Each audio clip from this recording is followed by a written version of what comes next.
My name is Jack Holloway. I'm 42 years old, a former Navy SEAL, and to be honest, a man carrying more baggage than I'd like to admit. Life hasn't been easy since I left the military. The nightmares, the memories, they follow me everywhere. My wife Meredith thought a trip to the Oregon coast might help. She said the fresh air and quiet might be good for us, maybe even good for our marriage. So here we are. We arrived at the RV park late in the afternoon. The place was perched on a cliff top overlooking a small, isolated cove. The view was stunning, rugged rocks jutting out of the water, waves crashing against them like they were trying to tear the coastline apart. The air smelled like salt and damp earth, and there was this constant sound of the ocean roaring in the background. It felt wild and untamed, like it had secrets it didn't want to share. Meredith was excited right away. She's a marine biologist, so places like this are her playground. She kept talking about how the tides were perfect for exploring, and how she couldn't wait to check out the cove below. Me, I wasn't so sure. There was something about this place that felt off. I couldn't put my finger on it, but it was there. A heaviness in the air that made my skin crawl. That night, as we settled into our RV, I heard it for the first time, a strange sound coming from the cove. It wasn't loud or harsh, it was soft, almost melodic, like someone humming a tune just out of earshot. I stepped outside to listen more closely, but the mist rolling in from the ocean made it hard to see anything. Meredith thought I was imagining things when I told her about it. "It's probably just seals," she said with a shrug, already buried in one of her books about marine ecosystems. But it didn't sound like seals to me. I tried to brush it off as nothing, just my mind playing tricks on me, but deep down I knew better. Something wasn't right about this place, and whatever it was, I had a feeling we were about to find out. The next morning, Meredith was up early, eager to explore the coastline. I stayed behind, sipping coffee and staring out at the ocean through the RV window. The mist hadn't lifted yet, and the waves looked bigger than they had the day before. There was something about the water, it felt alive, like it was watching me. Meredith came back a couple of hours later, her boots covered in sand and her face lit up with excitement. She'd found tide pools filled with colorful starfish and strange-looking crabs. She wanted me to come with her next time, but I wasn't ready to leave the safety of the RV just yet. I told her I'd think about it. That evening, as the sun dipped below the horizon, I decided to take a walk along the cliff edge. The air was cool, and the mist hung low over the water like a ghostly blanket. I followed a narrow path that led closer to the cove, hoping to clear my head. That's when I saw her. At first I thought it was just a trick of the light, a shadow moving across the water, but then I saw her clearly. She was floating near the rocks, her long dark hair trailing behind her like seaweed. Her skin was pale, almost glowing in the fading light. She didn't look like she belonged there, like she was part of the ocean itself. I froze, my heart pounding in my chest. She turned her head slowly and looked right at me. Her eyes were dark and deep, like bottomless pits. I wanted to call out to her, but my throat felt dry and tight. Before I could do anything, she slipped beneath the waves and disappeared. When I got back to the RV, Meredith noticed something was wrong right away. "You look like you've seen a ghost," she said, setting down her notebook. "I think I saw someone in the water," I told her. She frowned but didn't seem too concerned. "Probably just a seal," she said again. "No," I insisted. "It wasn't a seal." Meredith sighed and gave me one of those looks, the kind that said she thought I was overreacting, but I knew what I saw. And whatever it wasn't human. The next day, the weather turned. The sky was overcast, and the wind carried a chill that cut right through my jacket. Meredith didn't seem to notice. She was already heading down to the cove with her gear, eager to study whatever she could find. I decided to stay back again. Something about this place still didn't sit right with me. Later that afternoon, I wandered over to a small bait shop near the RV park. It was the kind of place that smelled like fish guts and old wood, with fishing nets and rusty hooks hanging from the walls. Behind the counter stood an older man with a weathered face and a beard as wild as the ocean itself. His name tag read ***, Captain Silas Blackwood, asterisk, asterisk. You're new around here, he said, his voice deep and gravelly. What brings you to these parts? Just passing through, I replied. My wife wanted to check out the coastline. He nodded slowly, his eyes narrowing just a bit. Beautiful place, but it's got its dangers. I hesitated before asking, what kind of dangers? Silas leaned forward, resting his elbows on the counter. You've heard the sounds at night, haven't you? The singing. I felt a chill crawl up my spine. Yeah, I've heard it. He nodded again, like he'd expected my answer. Locals call them sea women. Some say they're spirits of sailors who drowned in the shipwreck down in the cove over 100 years ago. Others think they're something older, something not quite human. I tried to laugh it off, but it came out shaky. You don't actually believe that, do you? Silas's expression darkened. I've lived here my whole life, son, seen things I can't explain. People disappearing without a trace. Boats found adrift with no one aboard. He paused, his voice dropping to a whisper. If you hear them calling, don't answer. I left the shop feeling more uneasy than ever. When I got back to the RV, Meredith was waiting for me with a big grin on her face. You won't believe what I found, she said, holding up her camera. There are markings on the rocks down in the cove, like ancient carvings or something. I think they could be tied to local legends. Her excitement made me feel even worse. I told her about Captain Blackwood and what he'd said, but she just laughed it off. Jack, she said gently, it's just old fishermen's tales. But deep down I wasn't so sure anymore. That night the sounds from the cove were louder. They weren't just humming anymore. They were singing. Soft, haunting melodies floated through the air, carried by the wind. I couldn't make out the words, but it felt like they were pulling at me, tugging at something deep inside. I sat by the RV window, staring into the darkness, trying to convince myself it was all in my head. Meredith was still awake, flipping through her notes and photos from earlier. She seemed completely unfazed by the sounds. It's probably just the tide shifting, she said when I mentioned it again. You're letting your imagination run wild. But I wasn't imagining things. I knew it. The next morning we woke up to chaos. A couple of RVs that had been parked near us were empty, completely abandoned. Their doors were wide open, and there was no sign of the families who had been staying there. Meredith thought they'd just left early, but something about it felt wrong to me. They hadn't packed up their things. Everything was still inside. Clothes, food, even wallets. I couldn't shake the feeling that something had happened to them. Later that day, while Meredith was down at the cove again, I decided to take a walk around the park. That's when I ran into Captain Blackwood again. He was standing near the edge of the cliff, staring out at the water like he was looking for something. More people gone, he muttered when he saw me coming. What do you mean? I asked. He turned to me with a grim expression. It's them. The sea women. They take people when they get too close. I wanted to argue with him, tell him he was crazy, but I couldn't. Not after what I'd seen last night and what had happened this morning. Why are they doing this? I asked. Silas shook his head slowly. They don't think like us. They don't want what we want. All I know is they've been here longer than any of us. That evening, Meredith stayed out later than usual. By the time she came back to the RV, it was dark and she looked different, tired and distracted, like her mind was somewhere else. You're spending too much time down there, I said as she unpacked her gear. She barely looked at me. I'm fine, Jack, she said quietly, but she wasn't fine. Over the next few days, things got worse. Meredith started spending hours in the cove, sometimes not coming back until after sunset. She stopped eating as much and barely talked to me anymore. And then I noticed something strange. Her skin looked different under certain light, almost iridescent, like it was reflecting colors that weren't there before. I didn't want to believe it, but something was happening to her. I couldn't ignore it anymore. Something was wrong with Meredith, and it wasn't just her mood. Her skin shimmered faintly in the sunlight, like the surface of the ocean at dawn. Her fingers looked different too, thinner, longer, almost webbed. I didn't say anything at first because I didn't want to scare her.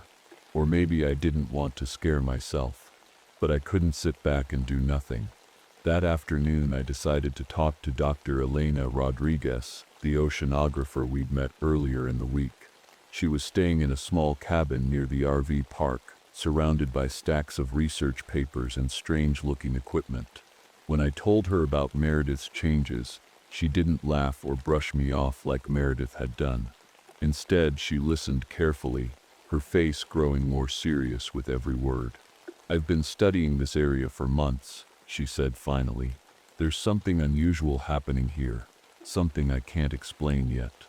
The marine life has been behaving strangely. Fish are migrating in patterns that don't make sense, and there's a species of bioluminescent algae in the water that's never been documented before." "What does that have to do with Meredith?" I asked. Dr. Rodriguez hesitated before answering. "I think there's something in the water, something that's affecting people who spend too much time near it." Her words sent a chill through me. "Are you saying she's changing?" "I don't know," she admitted. "But it's possible." That evening, I convinced Meredith to stay in the RV while I went down to the cove alone.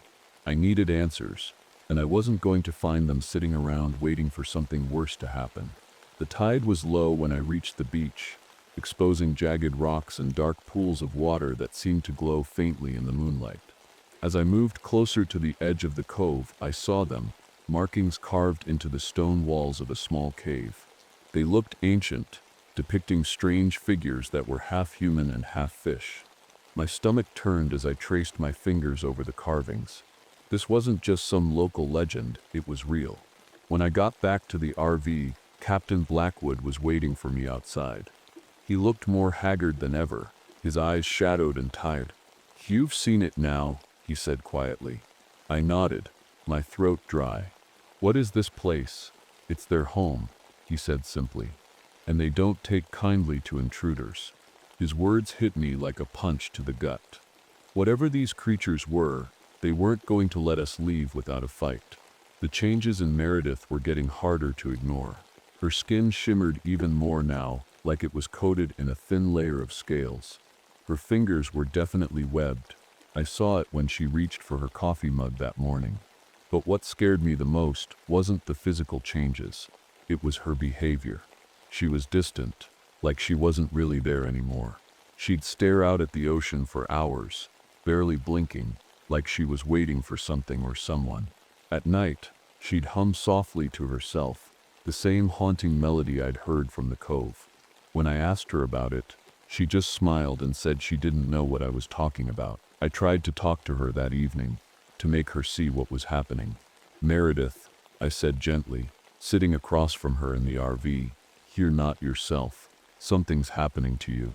She looked up at me with those dark, unfocused eyes and shook her head. "I'm fine, Jack," she said softly. "You're just imagining things." But I wasn't imagining it. I could see it, feel it. She was slipping away from me. That night, I woke up to find her side of the bed empty. Panic surged through me as I threw on my jacket and ran outside. The mist was thick and the air was freezing, but I didn't care. I had to find her. I followed the sound of waves crashing against the rocks until I reached the edge of the cliff overlooking the cove. That's when I saw her. She was standing knee-deep in the water, her arms outstretched toward the ocean. The moonlight reflected off her shimmering skin, making her look like something out of a dream or a nightmare. "Meredith," I shouted, my voice cracking with fear. She turned slowly to look at me, and for a moment, I thought she might come back to me. But then she smiled, a strange, distant smile, and waded deeper into the water. I scrambled down the rocky path as fast as I could, slipping and stumbling in my desperation to reach her. By the time I got to the shore, she was waist-deep in the waves. "Meredith, please," I begged, grabbing her arm before she could go any further. Her skin felt cold and slick under my hand, like a fish pulled fresh from the sea. She looked at me with those dark eyes that no longer felt like hers and whispered something so soft I almost didn't hear it. "They're calling me."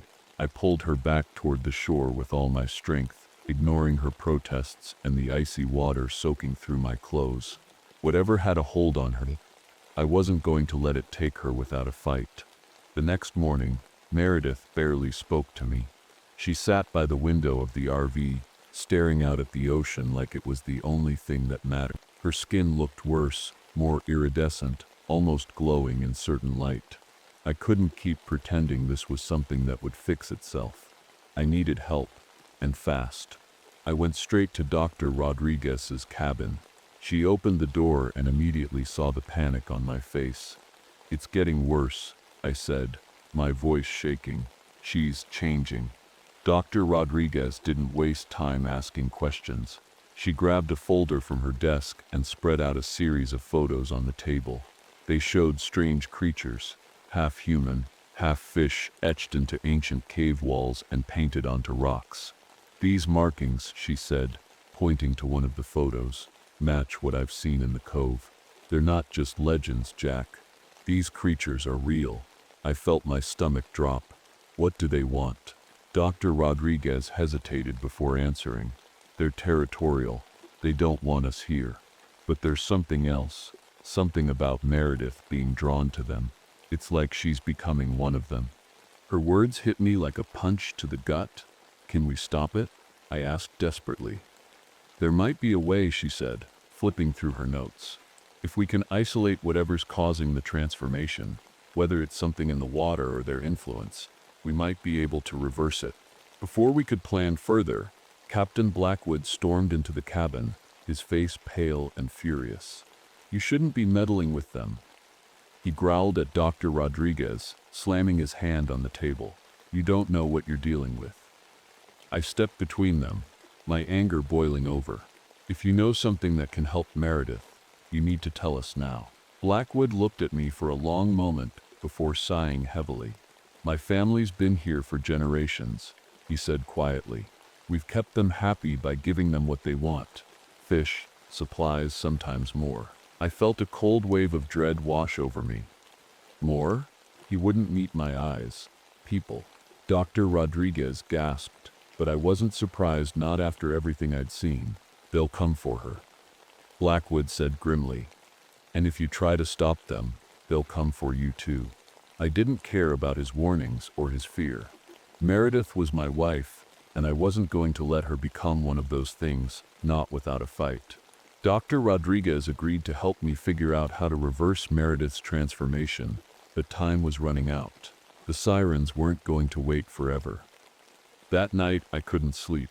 Meredith was lying next to me, her breathing soft and steady, but she didn't feel like the same person anymore.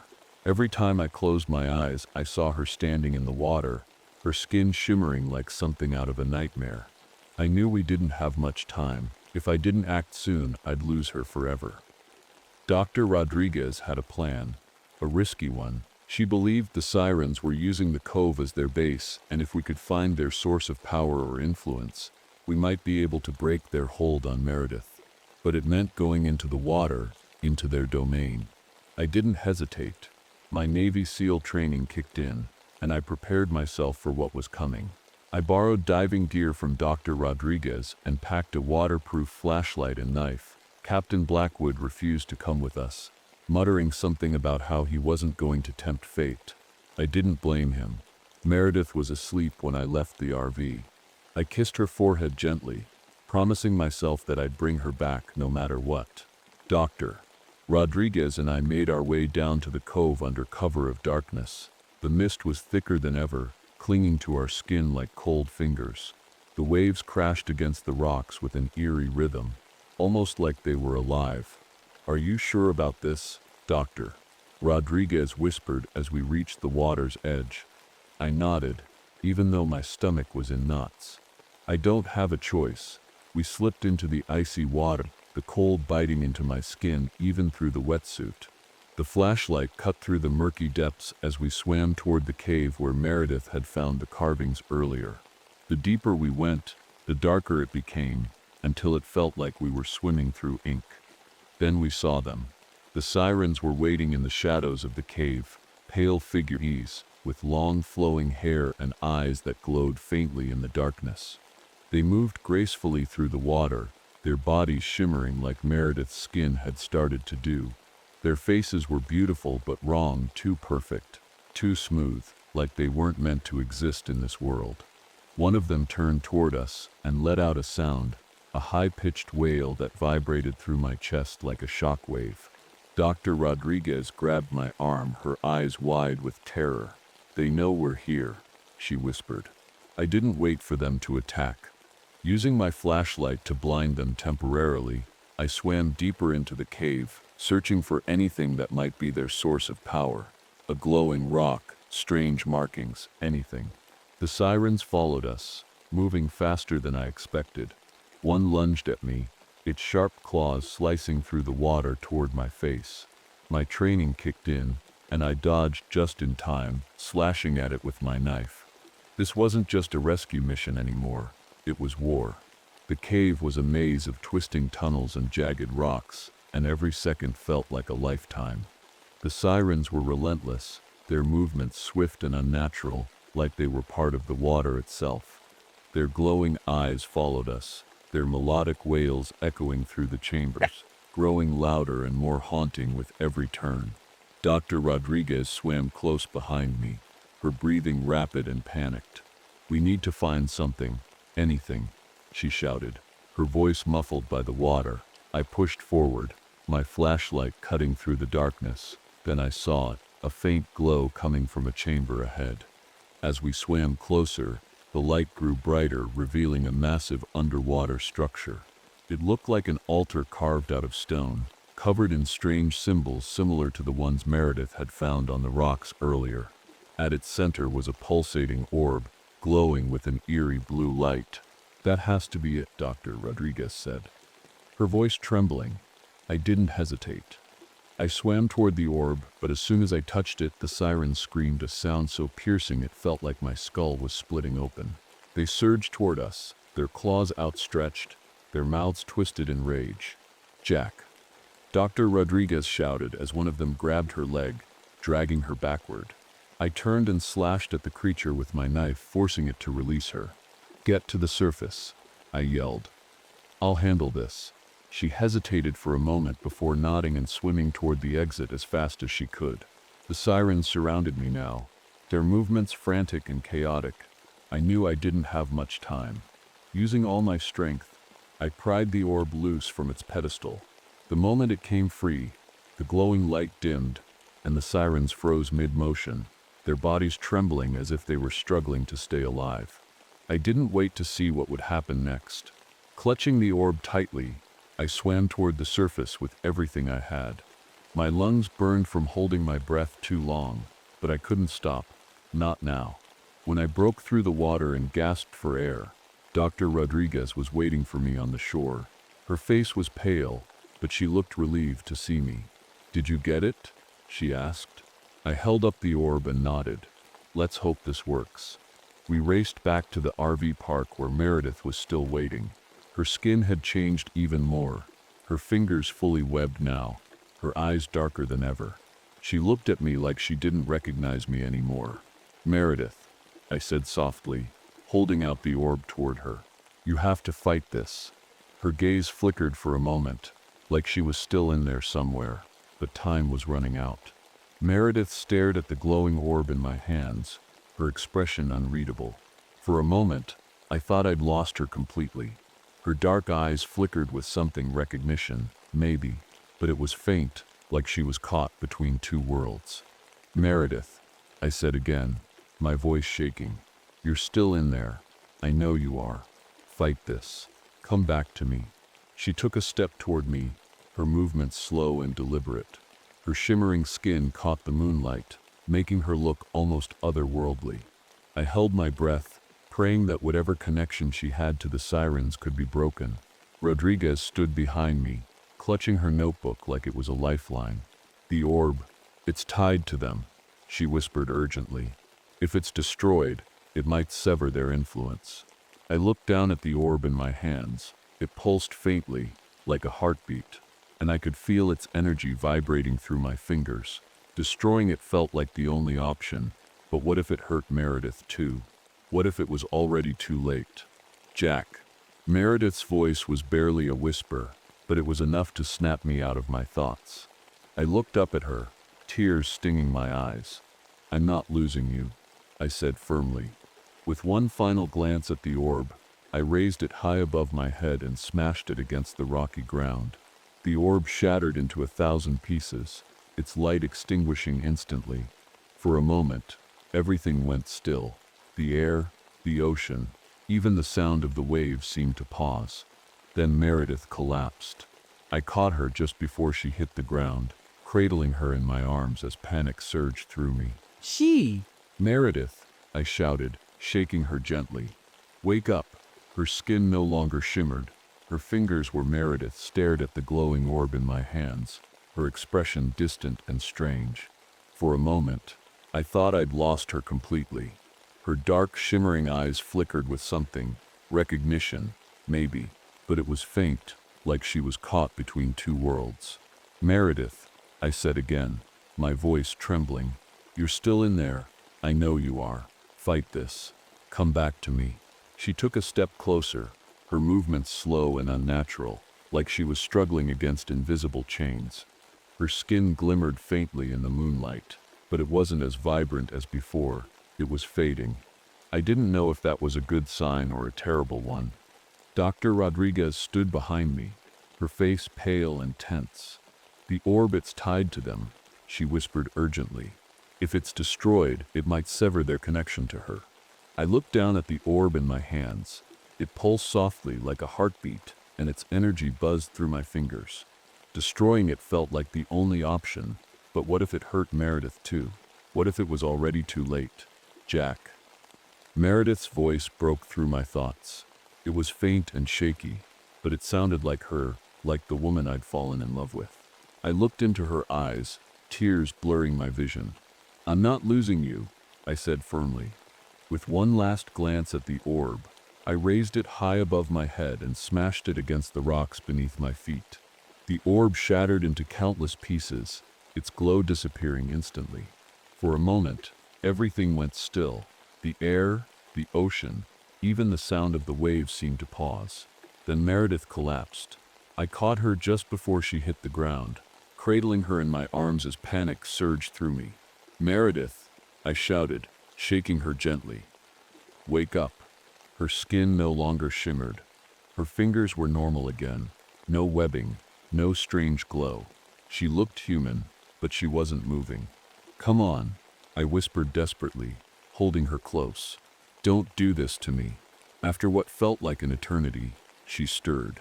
Her eyes fluttered open, and for the first time in days they looked like her, warm and familiar.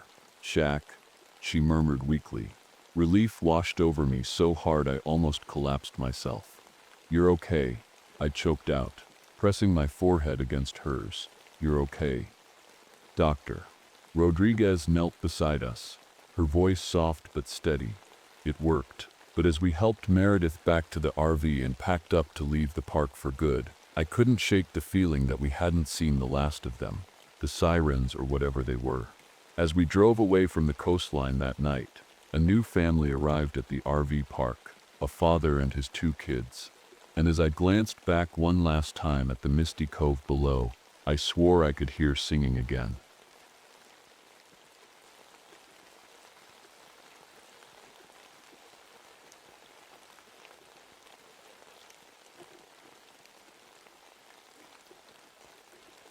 My name is Dr. Amelia Blackwood.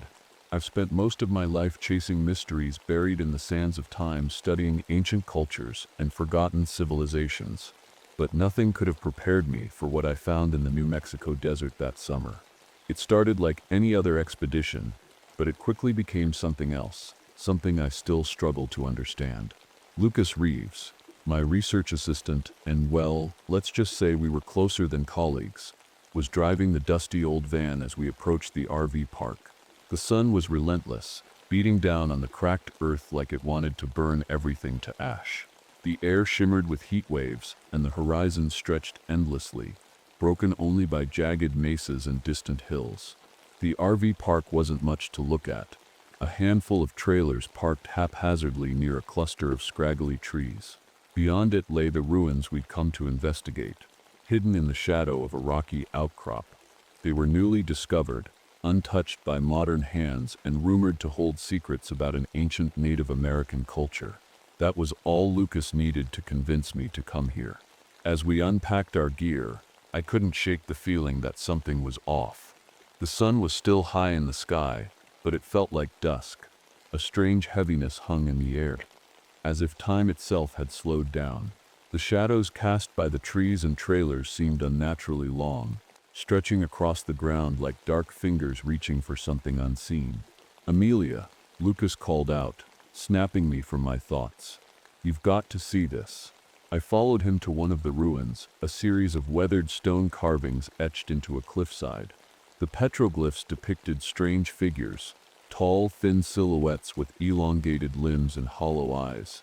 They surrounded smaller human shapes, consuming them in a swirl of darkness. "What do you think it means?" Lucas asked. I shook my head, my stomach twisting uneasily. "I don't know yet, but it's not like anything I've seen before." That night, as we settled into our trailer at the RV park, I couldn't stop staring at those carvings in my notebook. Something about them felt alive, like they were watching us through the pages. And as the sun dipped below the horizon, I realized something chilling. The night seemed longer than it should be. The first night was strange. I woke up feeling like I'd been asleep for days, but my watch said it had only been a few hours. The trailer was quiet, except for the faint hum of the air conditioner. Lucas was still asleep on the couch, his arm draped over his eyes. I didn't want to wake him, so I stepped outside to get some air. The desert at night was eerily beautiful. The stars were scattered across the sky like tiny pinpricks of light, and the moon hung low, casting a pale glow over everything. But something felt wrong. The shadows from the trailers and trees seemed darker than they should be, almost solid, like they were pooling together in the dirt. I shook my head, telling myself it was just my imagination. But as I walked toward the ruins to clear my mind, I saw something that made my heart race. A shadow moved on its own. It wasn't attached to anything, no person or object nearby. It slithered across the ground like it had a life of its own, disappearing behind a rock. I froze, staring at the spot where it had vanished. My hands started to tremble, but I told myself it was just a trick of the moonlight. That's all it was. Right. The next morning, Lucas noticed something was off about me. "You okay?" he asked while pouring coffee into a chipped mug. "Yeah," I lied, staring out the window at the ruins in the distance. "Just didn't sleep well." We weren't the only ones feeling uneasy. As we walked through the RV park later that day, we overheard other campers talking about strange things happening during the night. Shadows moving on their own, objects shifting positions without explanation. One man swore he'd seen his own shadow stretch out and grab at his dog. I tried to focus on our work at the ruins, but my mind kept wandering back to what I'd seen. Lucas noticed my distraction and tried to lighten the mood with jokes, but even he seemed tense. By evening, things got worse. I lost track of time again while working on some notes. Hours disappeared in what felt like minutes. When Lucas found me sitting outside with my notebook, he looked worried. "You've been out here for 3 hours," he said. I stared at him in disbelief. 3 hours? I thought it was 20 minutes. Something wasn't right here. And deep down, I knew we were in over our heads. The next day, Lucas and I decided to visit the sheriff's office in town. We needed permission to explore deeper into the ruins, and honestly, I hoped someone could shed light on what was happening. The drive was quiet, both of us lost in our thoughts. Lucas kept glancing at me like he wanted to say something but didn't. Sheriff John Martinez greeted us with a polite but guarded smile. He was a tall man with weathered skin and sharp eyes that seemed to see right through you. His office smelled faintly of coffee and old leather, and the walls were lined with maps of the area. "You're the archaeologist staying at the RV park," he said, leaning back in his chair. "What can I do for you?" I explained our research and asked if we could get access to the deeper sections of the ruins, but as soon as I mentioned the petroglyphs, his expression darkened. "Those ruins are sacred," he said firmly. "You shouldn't be poking around there." Lucas frowned. "We're not here to disrespect anything." We're just trying to understand the history. Martinez leaned forward, his voice low and serious. Some history is better left alone. I didn't know how to respond to that. Before we could say more, an elderly woman entered the office. She walked slowly, her gray hair tied back in a braid, her eyes sharp despite her age. "This is Maria Whitecloud," Martinez said. "She knows more about those ruins than anyone." Maria studied us for a long moment before speaking. "You've seen them, haven't you?" "The shadows." Lucas stiffened beside me. "What do you mean?" "They're awake," she said simply. "And if you don't leave, they'll take you." Her words sent a chill down my spine. I tried to ask her more, what she meant by awake and who or what these shadows were, but she just shook her head. "Some things aren't meant for outsiders," she said softly. As we left the office, Lucas muttered under his breath, "This is getting weird." I couldn't argue with him, and somehow I knew it was only going to get worse. That night the air felt heavier, like it was pressing down on everything. Even Lucas, who usually brushed off strange things with a joke, seemed uneasy. We stayed in the trailer, trying to distract ourselves with research. But the more I studied the petroglyph sketches in my notebook, the more unsettled I became. The figures carved into the stone weren't just random shapes. They told a story, a cycle. The elongated shadows seemed to appear during certain times, consuming people and growing stronger before disappearing again. I couldn't decipher all of it yet, but one thing was clear. These shadows weren't just symbols, they were something real. Lucas interrupted my thoughts, holding up his phone. "Look at this," he said. It was a photo he'd taken earlier at the ruins. At first glance, it looked normal, a shot of the carvings under the afternoon sun, but in the corner of the image, there was something strange. A tall, shadowy figure that didn't belong to either of us or anything nearby. It stood separate from the rocks and trees, its shape unnatural. "That wasn't there when I took it," Lucas whispered. Before I could respond, we heard a scream outside. It was sharp and panicked, cutting through the quiet night like a knife. We bolted out of the trailer, joining a small group of campers gathered near the edge of the park. "It's gone," one woman cried, clutching her husband's arm. "He's gone." She pointed to an empty spot on the ground where someone had been sitting minutes ago. All that remained was a dark outline burned into the dirt, a human-shaped shadow scorched into the earth. "What happened?" Lucas asked, his voice shaking. "He just vanished," another camper said. "The shadows, his shadow, it grabbed him." The group murmured in fear, their faces pale in the moonlight. I felt my stomach twist as I stared at the outline on the ground. It looked like it had been seared there by something impossibly hot. Back in our trailer, Lucas paced nervously while I tried to make sense of what we'd seen. "This isn't normal," he said. "People don't just disappear." I nodded, my hands trembling as I flipped through my notes again. The petroglyphs, the cycle, they were warning us about this. The shadows weren't just feeding on people, they were growing stronger. "We need to figure this out before it's too late," I said quietly. But deep down, I wasn't sure if we could stop it. The RV park was silent after the commotion, but it wasn't the kind of silence that felt peaceful. It was the kind that crawled under your skin and made you feel like you were being watched. Lucas and I stayed inside the trailer, the door locked and every light turned on. Neither of us said much. We didn't need to. The scorched outline in the dirt was burned into both our minds. I couldn't stop thinking about the shadows. They weren't just strange shapes or tricks of light. They were alive, and whatever they were, they had taken someone right in front of us. Lucas sat at the small dining table, staring at his camera. "I'm going back out," he said suddenly.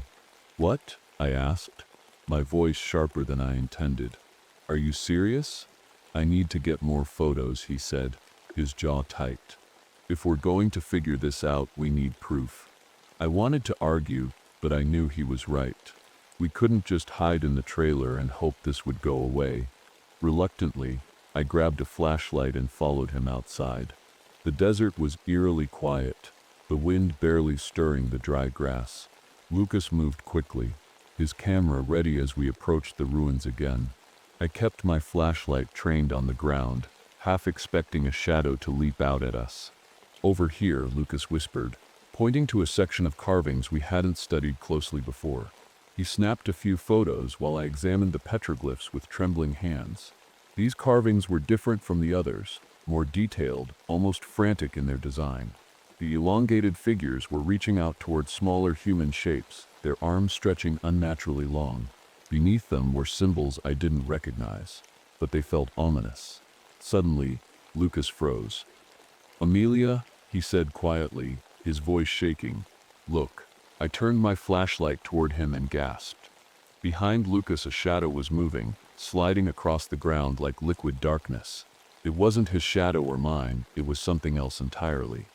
"Run," I shouted, grabbing his arm and pulling him away from the ruins. We sprinted back to the trailer, slamming the door behind us and locking it tight. Lucas was breathing hard, clutching his camera like it was a lifeline. "I got it," he said between breaths. "I got a photo of it." I didn't want to look at the camera. I wasn't sure I could handle seeing whatever he'd captured, but I knew we couldn't ignore it anymore. The shadows weren't just watching us now, they were coming for us. The next morning, I couldn't shake the feeling that we were running out of time. The sun rose, but the light felt weak, like it was struggling to push back the darkness. Lucas sat at the table, staring at the photo he'd taken the night before. The shadow in the image was unmistakable, tall, thin, and wrong. It didn't belong to anything or anyone. "We need answers," I said, breaking the heavy silence. "We need to talk to Maria Whitecloud again." Lucas nodded, his face pale and drawn. "If she knows something, she has to tell us." We drove back into town, the desert stretching endlessly around us. When we reached Maria's small house on the edge of the reservation, she was waiting for us on her porch, as if she knew we were coming. Her sharp eyes studied us as we approached. "You saw them," she said simply. I nodded. "We need to know what they are, and how to stop them." Maria sighed and motioned for us to sit on the worn wooden chairs beside her. She didn't speak right away, her gaze fixed on the horizon. "They're not spirits," she began, finally. "Not in the way you might think. They're older than that, older than this land, older than people. We call them asterisk, the long shadows asterisk. They come when the balance is broken." "What balance?" Lucas asked, leaning forward. Maria hesitated before answering. "The ruins you're digging in, they were built to keep them contained. A barrier, held together by rituals passed down through generations. But those rituals haven't been performed in a long time, and now you've disturbed their resting place." Her words hit me like a punch to the gut. Our excavation, the very thing we came here for, had unleashed these things. "Is there a way to stop them?" I asked. Maria's face was grim. "There's a ritual, a way to strengthen the barrier again, but it's dangerous and it requires sacrifice." "What kind of sacrifice?" Lucas asked quietly. Maria didn't answer right away. Instead, she stood and walked inside her house, returning with a bundle of old papers and symbols drawn in faded ink. "You'll need to finish what was started long ago," she said, handing them to me. Before the longest night falls, I didn't know what she meant by the longest night, but I could feel it in my bones. It was coming fast. The drive back to the RV park was tense. Lucas clutched the bundle of papers Maria had given us, his knuckles white. I kept my eyes on the road, but my mind was racing. A ritual to seal the barrier. It sounded impossible, but what other choice did we have? People were disappearing, and the shadows were getting bolder. As soon as we got back, we spread the papers out on the small table in our trailer. The symbols were complex, and Maria's instructions were written in a mix of English and something older, something I didn't recognize. "We'll need to perform this at the ruins," I said, tracing the faded ink with my finger. "Before sunset." Lucas nodded, but his face was pale. "Do you think it'll work?" "I don't know," I admitted, "but we have to try." We spent the next few hours gathering what we needed: candles, salt, and a few other items Maria had listed. As the sun began to sink lower in the sky, Sheriff Martinez showed up at our trailer. He leaned against the doorframe, his expression unreadable. You're not planning on going back to those ruins, are you? He asked. I hesitated. We don't have a choice. Martinez's jaw tightened. You shouldn't mess with things you don't understand. We've already messed with them, Lucas snapped. Now we're trying to fix it. For a moment, Martinez just stared at us. Then he sighed and stepped inside.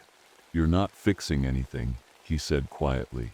Before I could ask what he meant, two other men appeared behind him, locals I'd seen around town but didn't know by name. They were carrying ropes. What are you doing? I demanded, backing away. Martinez's face was cold. You don't understand what you've done. The Long Shadows aren't enemies. They're gods, and they demand sacrifice. The men grabbed Lucas before he could react, tying his hands behind his back. He struggled, shouting my name, but they dragged him out of the trailer like he weighed nothing. Wait, I screamed, running after them. You can't do this. Martinez turned to me, his voice calm but chilling. Stay out of it, Dr. Blackwood. This is bigger than you. They loaded Lucas into a truck and drove off toward the ruins. My heart pounded as I stood there in shock. I had a choice to make, save Lucas or finish the ritual before it was too late. The sun dipped below the horizon, and with it came a darkness that felt alive.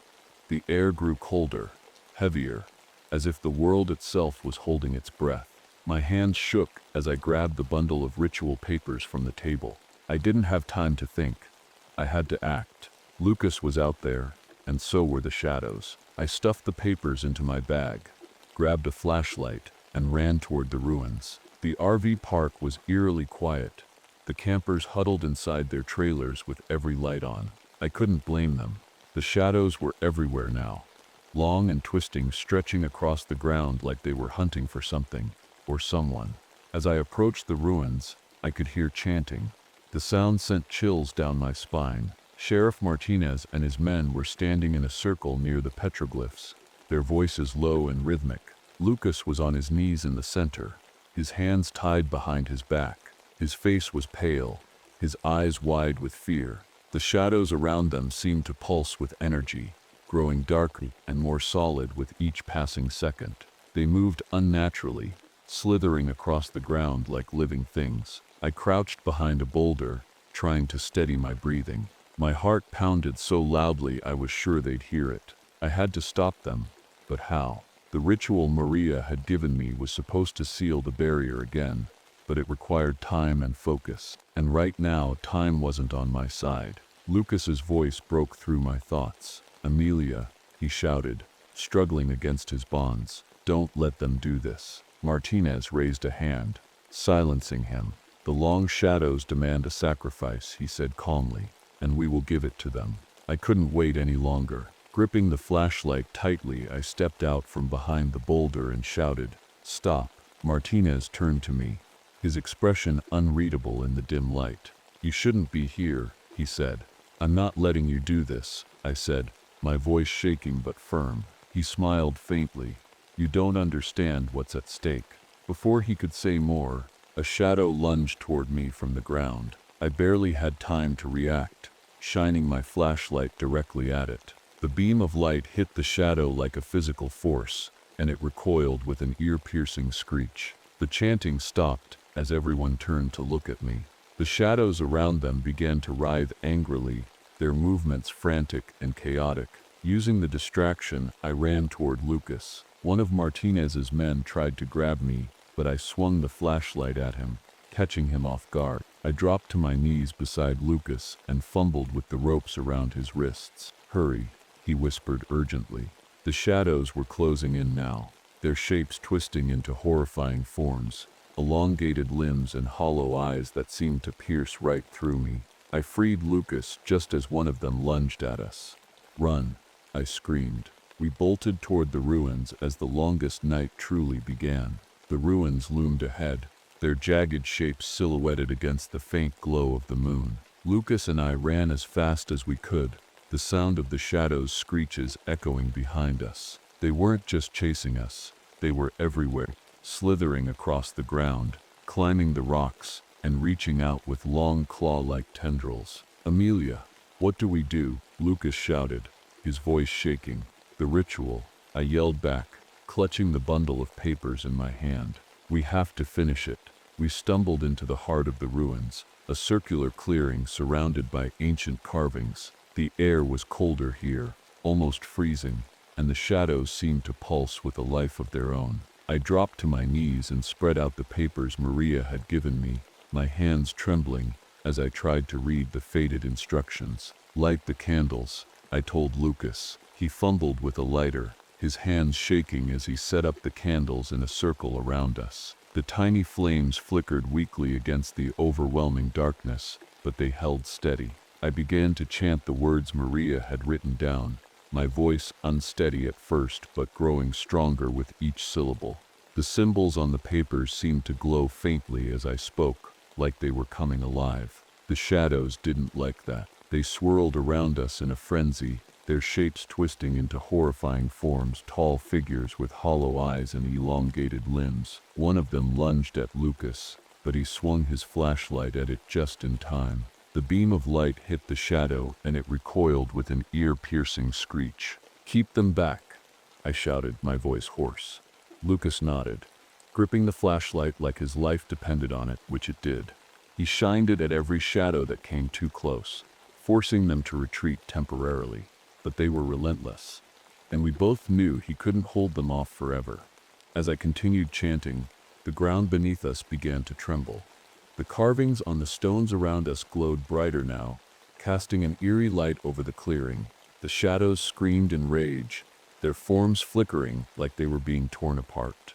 "We're close," I yelled over the noise.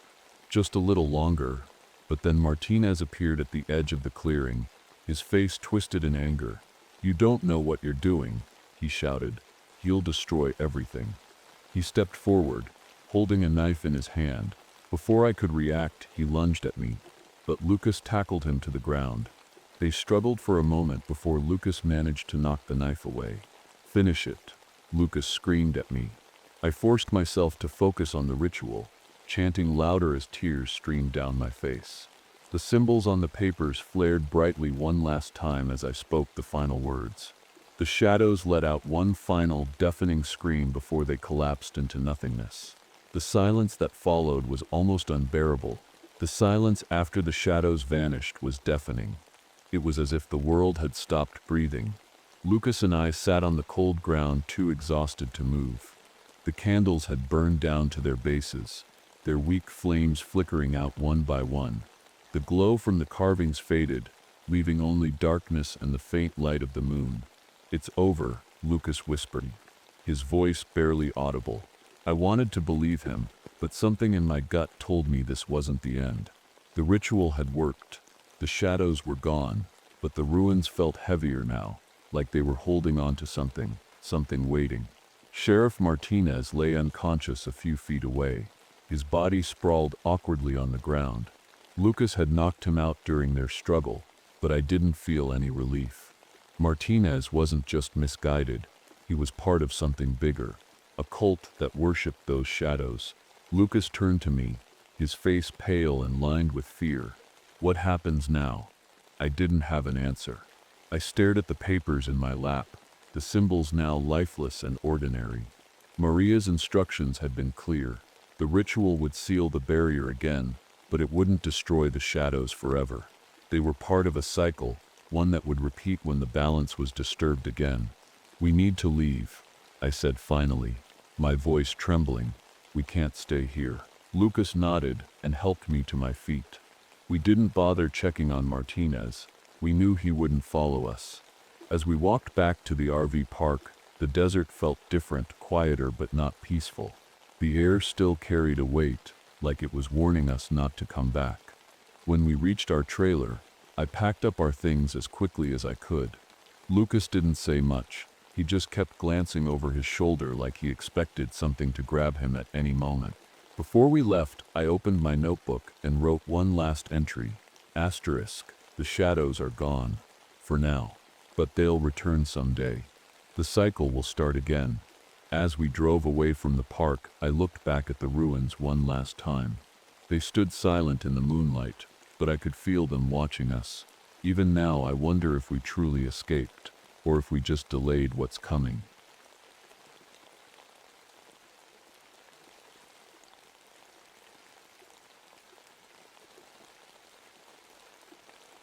My name is Frank Callahan.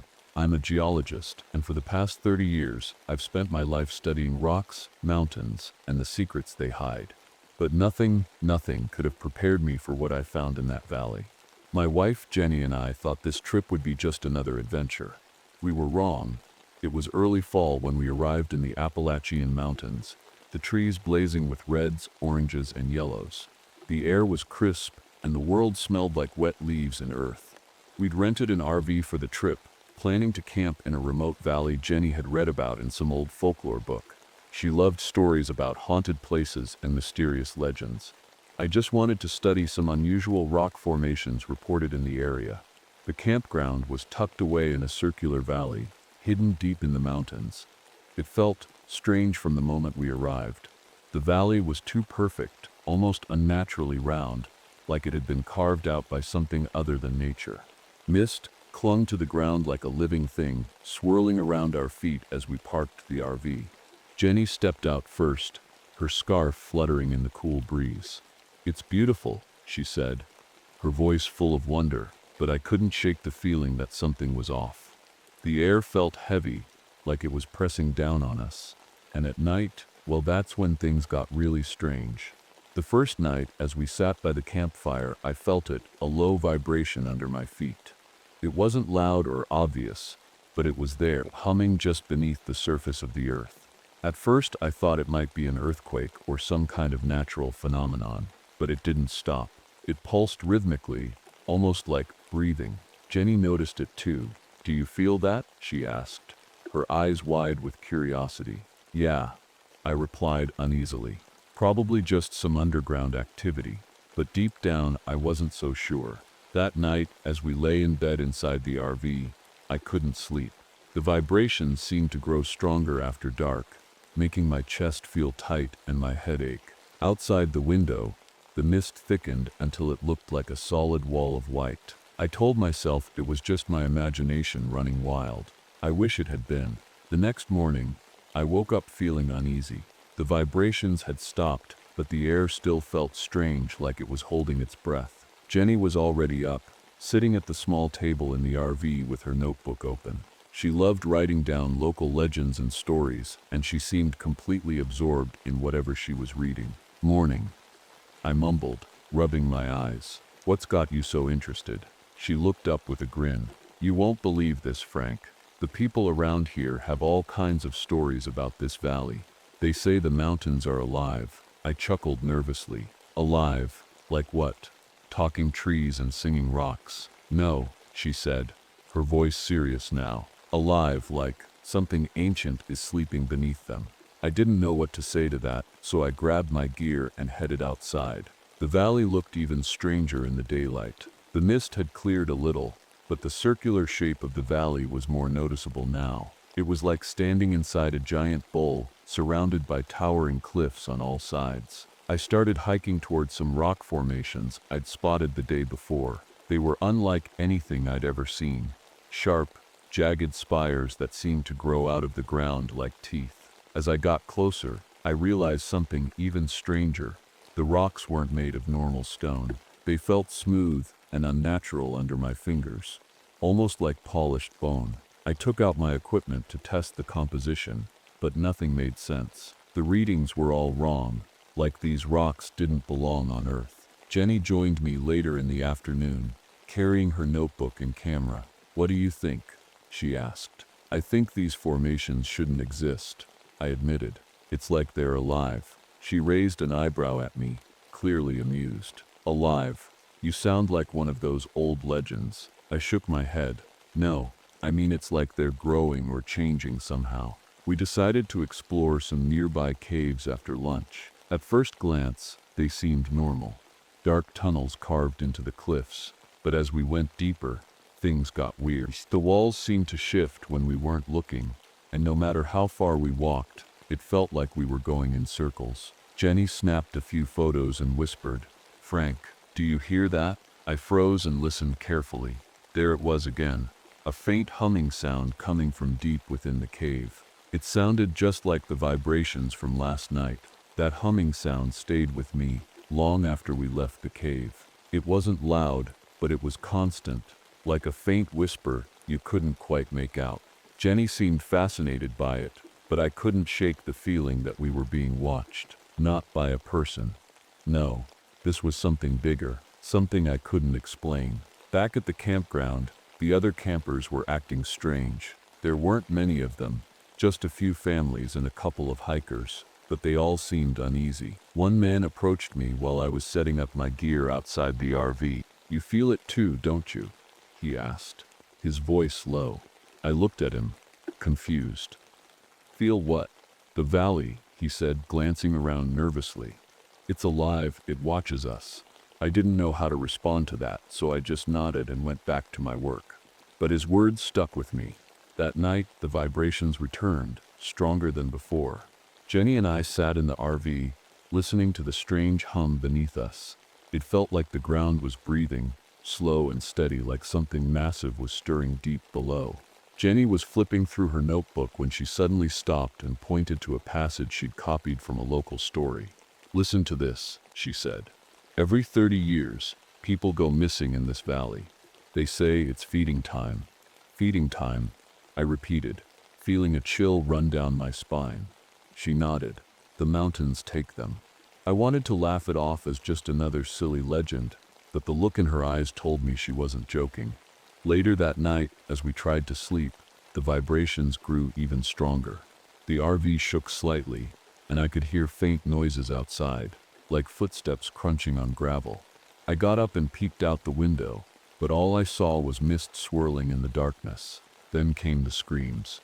They were distant at first, coming from somewhere deeper in the campground.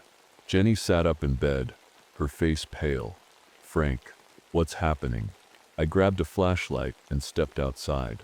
The mist was thicker than ever, and the air felt colder than before. The screams had stopped now, replaced by an eerie silence. That's when I saw it, a crushed RV near the edge of the campground. Its metal frame was twisted and flattened like it had been stepped on by something enormous. There was no sign of its occupants. The crushed RV haunted me all night. I couldn't stop thinking about it, the twisted metal, the way it looked like it had been flattened by something impossibly heavy. Jenny tried to calm me down, but I could see the fear in her eyes too. Whatever was happening in this valley wasn't normal.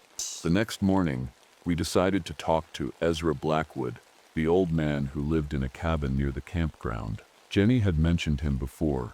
He was a local with a reputation for knowing all the old stories about the mountains. If anyone could explain what was going on, it was him. Ezra didn't seem surprised to see us when we knocked on his door. He was tall and wiry, with a face weathered by years of living in the wilderness. His eyes were sharp, like he could see right through you. "You felt it, haven't you?"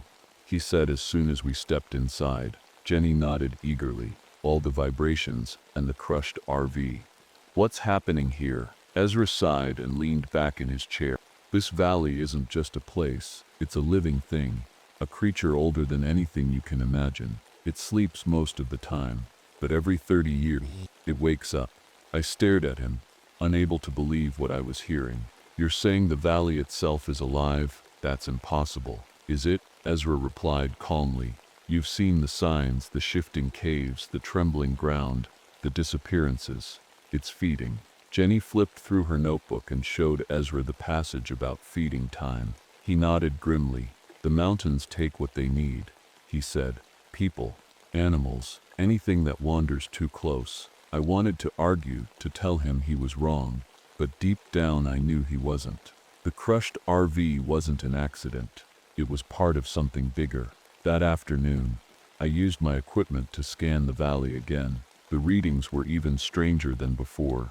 Massive hollow spaces beneath the ground, like tunnels or chambers that stretched for miles. Jenny stayed close to me as I worked, her notebook clutched tightly in her hands. "Frank," she whispered, "what if Ezra's right? What if this valley really is alive?" I didn't answer her because I didn't know what to say. As the sun set and darkness crept over the valley again, the vibrations returned, stronger than ever. The ground felt like it was shifting beneath our feet, and the mist seemed thicker than before. That night we heard more screams, and this time they were closer. The screams didn't stop this time. They echoed through the valley, bouncing off the cliffs like a haunting melody. Jenny clung to my arm as we stepped out of the RV, her flashlight shaking in her hand. The mist was so thick now that we could barely see a few feet ahead of us. We weren't alone. Other campers had come out of their RVs too, their faces pale and frightened. Some whispered to each other, while others stood frozen, staring into the fog like they were waiting for something to appear. Ezra was there too, standing near the edge of the campground with his old lantern. He didn't look scared, just tired, like he'd seen this all before. "What's happening?" I asked him, my voice trembling. "It's waking up," Ezra said simply. Jenny stepped forward, her voice desperate. "What do you mean? What's waking up?" Ezra turned to face us, his eyes dark and serious. "The valley isn't just alive, it's a creature, a giant, ancient thing that sleeps beneath these mountains. Every 30 years it stirs from its slumber, and it feeds." I shook my head, refusing to believe it. "That doesn't make sense. How could something like that exist?" Ezra shrugged. "Doesn't matter if you believe it or not. It's real. And it's hungry." Jenny flipped through her notebook again, searching for answers in the stories she'd collected.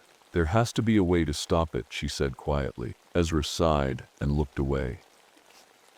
"You can't stop it. The best you can do is survive." Suddenly, the ground beneath us trembled violently, knocking several people off their feet. The mist swirled faster now, almost like it was alive too, wrapping around trees and rocks like ghostly fingers. Jenny grabbed my arm tightly. "Frank, look at the ground." I followed her gaze and froze. The earth wasn't just trembling, it was splitting open in jagged lines, revealing deep cracks that seemed to stretch endlessly into the darkness below. And then I saw the massive stone-like shapes rising slowly from the cracks. At first I thought they were boulders or rock formations, but as they grew taller, I realized what they really were. Teeth. I couldn't move. I couldn't speak. I just stood there, staring at the massive, jagged teeth rising from the earth. They were unlike anything I'd ever seen.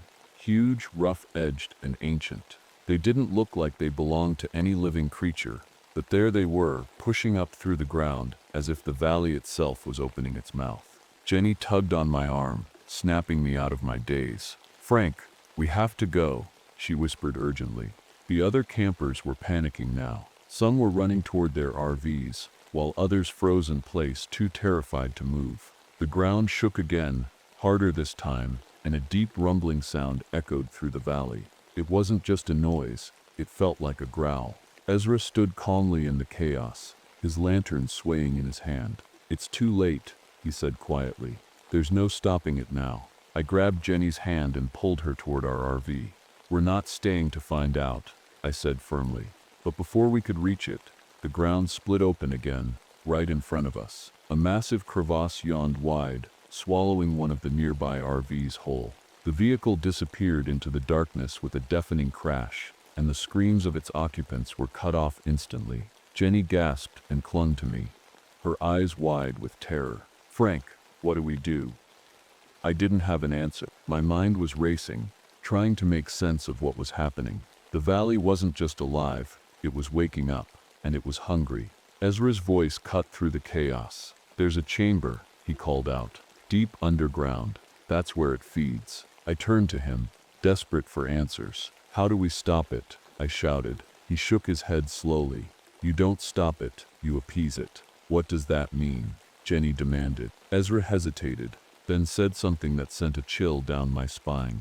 "A sacrifice." Before I could respond, another tremor rocked the ground beneath us. The mist swirled faster now, and the teeth, if that's what they really were, continued to rise higher into the air. The valley wasn't just waking up, it was coming alive. The campground was in chaos. People were screaming, running in every direction, but it was useless. The valley seemed to be closing in on us. The mist was so thick now that it felt like we were trapped inside a giant cloud, and the ground kept shifting beneath our feet. Every time someone tried to flee, the earth opened up, swallowing them whole.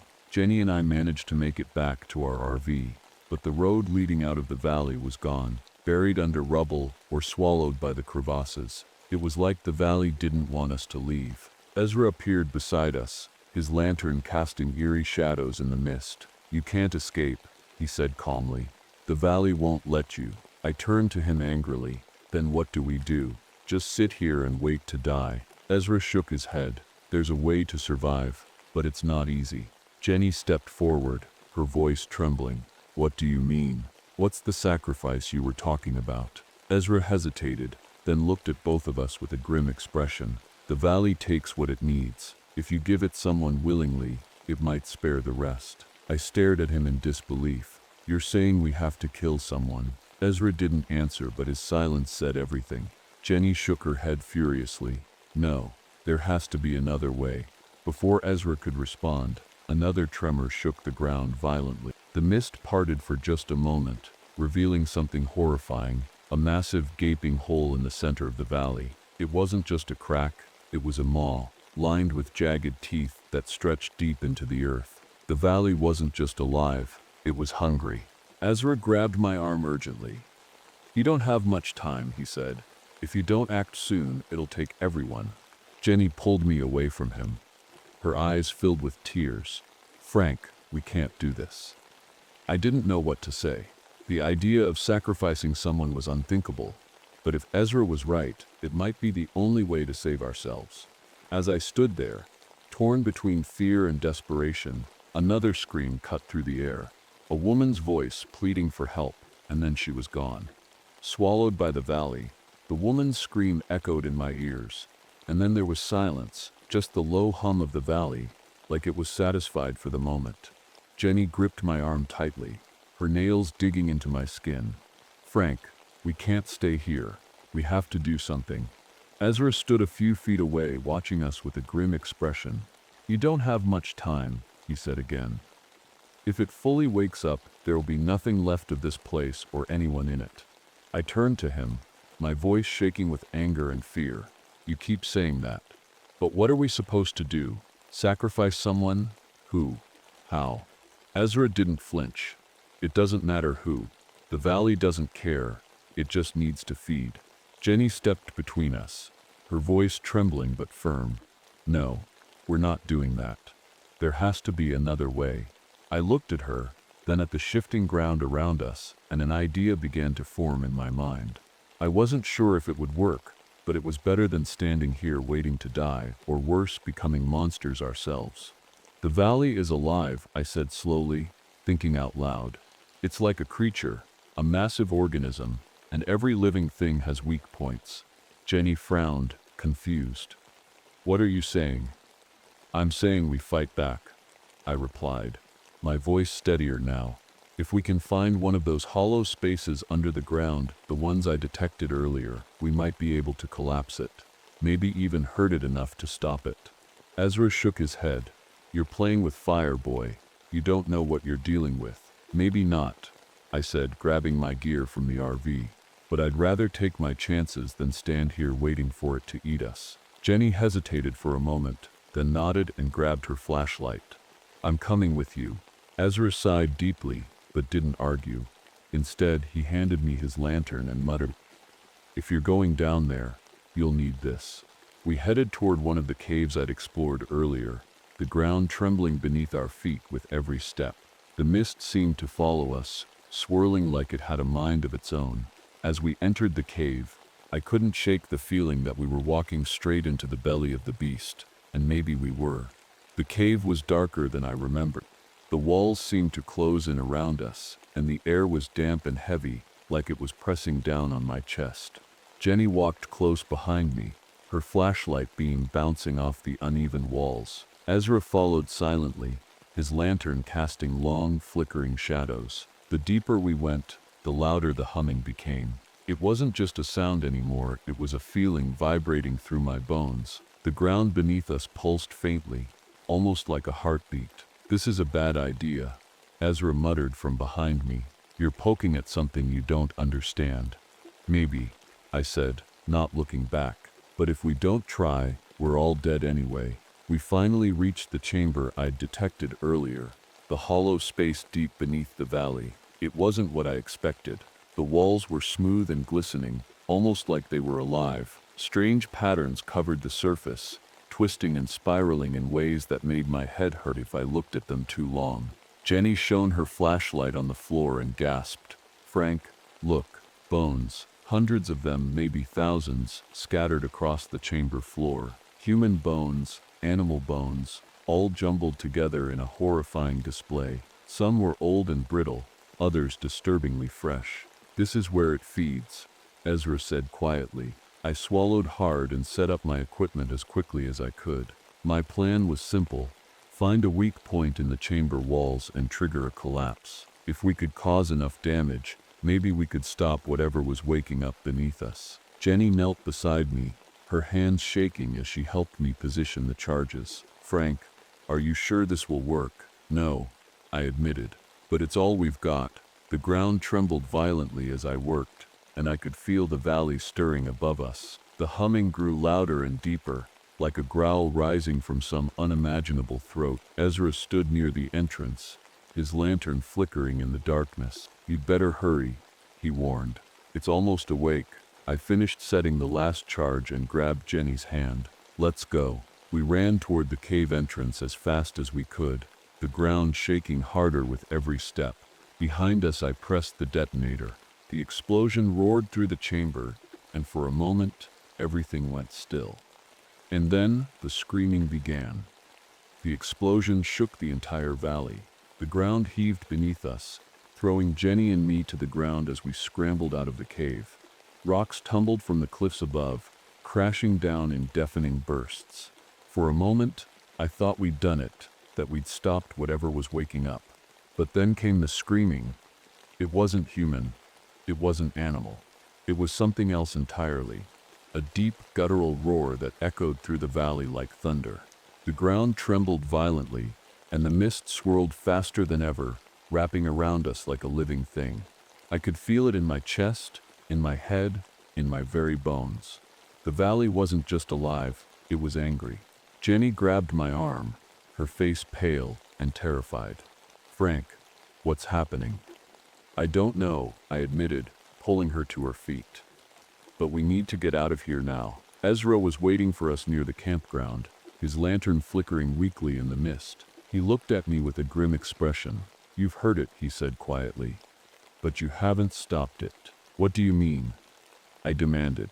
"We collapsed the chamber. Isn't that enough?" Ezra shook his head slowly. "It's too big, too old. You can't kill something like this.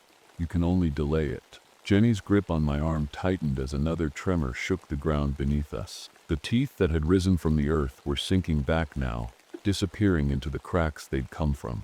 The mist began to thin, but the valley still felt alive, watching us, waiting. "We have to go," Jenny said urgently, "before it decides to take us too." Ezra didn't follow us as we ran toward our RV. He stayed behind, standing in the mist with his lantern held high, like he was waiting for something or someone. "Ezra," I shouted over my shoulder. "Come with us." He didn't respond. Jenny and I climbed into the RV and started the engine, praying that the road would reappear, and somehow, it did. The cracks in the earth seemed to close just enough for us to drive out of the valley, though every bump and turn felt like it might swallow us whole. As we reached the edge of the valley, I looked back one last time. The mist was clearing now, revealing the perfect circular shape of the land, and for just a moment, I thought I saw it move. Jenny sat beside me in silence as we drove away, her notebook clutched tightly in her hands. She didn't say anything until we were miles away from the valley. "Frank," she whispered finally, "what if there are more valleys like this?" I didn't answer her because I didn't want to think about it. But deep down, I knew she was right. Weeks later, as I sat at home trying to make sense of everything that had happened, Jenny handed me a newspaper article she'd found online. It was about another campground, another valley on the other side of the Appalachian Mountains. Another family had gone missing there, and just like before, no one could explain why.